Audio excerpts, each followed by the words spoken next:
আগে এই ভিডিওটা দেখেন তারপর বলছি। आप लोगों से कहूं कि आपको सिर्फ और सिर्फ पेंसिल पैक करने का काम करना है, जिसमें क्या होगा कि आपके घर पर माल आएगा, पेन आएंगे, पेंसिल आएंगे, और उसके बाद उनको पैक करना है।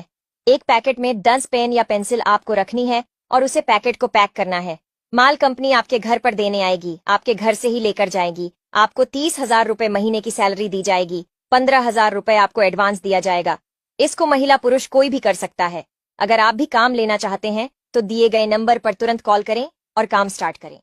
धन्यवाद। 30,000 টাকা লোভে যদি কেউ এই ভিডিওর ফাঁদে পড়েন, তাহলে আপনার যেই টাকা দিবেন, অনলাইনে পেমেন্ট করবে, সেই টাকাটাই আপনাদের ভোগে যাবে। এইটা সম্পূর্ণ ফেক ভিডিও। এদের কঠিন থেকে কঠিনতম আইনি ব্যবস্থা নেওয়া উচিত এইগুলা স্ক্যাম করার জন্য। ভিডিওটি প্রচুর পরিমাণে শেয়ার করুন, এরা যাতে আইনি আওতায় আসতে পারে।